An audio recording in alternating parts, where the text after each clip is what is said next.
కాదు, పౌరుని నైతిక అభివృద్ధే నిజమైన దేశ అభివృద్ధి. ఇది అంబేద్కర్ గారి వాక్కు. 1891లో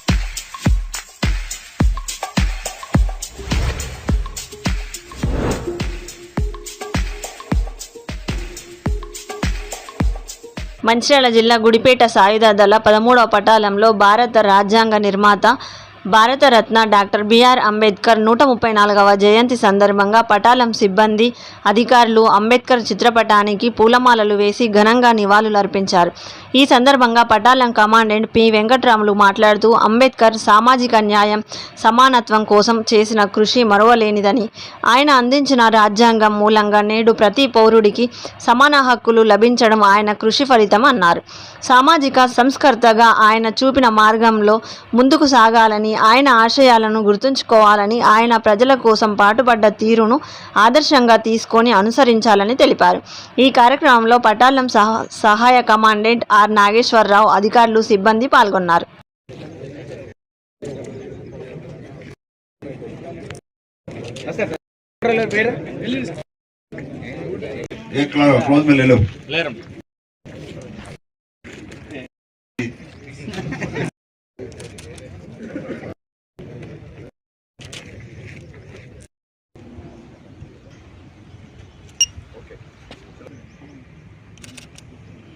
one more sir, ready sir. చాలు, ఇంకా రాకండి ఇక సార్.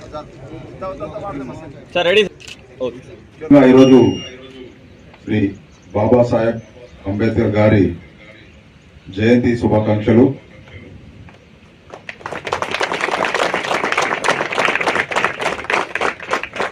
దేశం అభివృద్ధి చెందడం అంటే అద్దాల మేడలు, రంగుల గోడలు నిర్మించడం కాదు, పౌరుని నైతిక అభివృద్ధే నిజమైన దేశ అభివృద్ధి. ఇది అంబేద్కర్ గారి వాక్కు. 1891లో ఏప్రిల్ పరిష్కరించడానికి వివిధ చట్టాలు, సంస్కరణలు రూపొందించడంలో కీలక పాత్ర పోషించారు. విదేశాల్లో ఎకనామిక్స్ నుండి పిహెచ్డి పొందిన తొలి భారతీయుడు శ్రీ బాబాసాహెబ్ అంబేద్కర్ గారు. వారి స్ఫూర్తితో మనం కూడా యంగ్ ఇండియా, యంగిస్తా తీసుకెళ్తూ మరి ఒకసారి వారిని స్మరించుకుంటూ మరి వారి యొక్క స్ఫూర్తిలో మనమంతా నడవాలని చెప్పి మరి ఒకసారి మీ అందరికీ వారి యొక్క జయంతి సందర్భంగా శుభాకాంక్షలు తెలియజేస్తూ ముగిస్తున్నాను. इस वीडियो को लाइक करें, हमारे चैनल को सब्सक्राइब करें और बेल आइकन जरूर प्रेस करें। इस वीडियो को लाइक करें, हमारे चैनल को सब्सक्राइब करें और बेल आइकन जरूर प्रेस